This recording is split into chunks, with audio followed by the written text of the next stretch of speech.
માનવ આંખ માનવ આંખ એ કુદરતનું એક શ્રેષ્ઠ પ્રકાશીય ઉપકરણ છે કે જેની રચનાને કેમેરા સાથે સરખાવી શકાય છે. આંખો દ્વારા આપણે આસપાસની અદ્ભુત દુનિયા નિહાળી શકીએ છીએ. માનવ આંખની તેના મુખ્ય ભાગોના નિદર્શન સહિતની સરળ રેખાકૃતિ આકૃતિમાં દર્શાવેલી છે. વસ્તુમાંથી આવતા પ્રકાશના કિરણો સૌપ્રથમ કનિનિકા દ્વારા આપણી આંખમાં પ્રવેશે છે. કનિનિકાની પાછળ આવેલા સ્નાયુમય બંધારણને આઇરિસ કહે છે, જે આંખમાં પ્રવેશતા પ્રકાશના જથ્થાને નિયંત્રિત કરે છે. કનિનિકાની પાછળ કેન્દ્રમાં રહેલ આંખનું દર્પણ મુખ કીકી તરીકે ઓળખાય છે, જેને નાની મોટી કરવાનું કામ આઇરિસ કરે છે.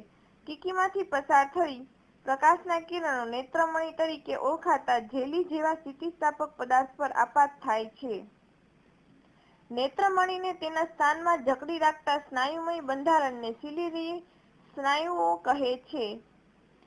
તે નેત્રમણિની જાડાઈમાં ફેરફાર કરી તેની કેન્દ્ર લંબાઈ બદલી શકે છે. નેત્રમણિ દ્વારા વક્રીભવન પામીને આંખના જે સ્થાનમાં વસ્તુનું પ્રતિબિંબ રચાય તેને નેત્રપટલ કહે છે.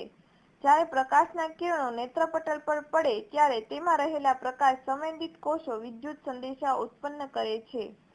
આ સંદેશા પ્રકાશીય ચેતા દ્વારા મગજને મોકલવામાં આવે છે, જ્યાં વસ્તુના પ્રતિબિંબની ઓળખ થાય છે.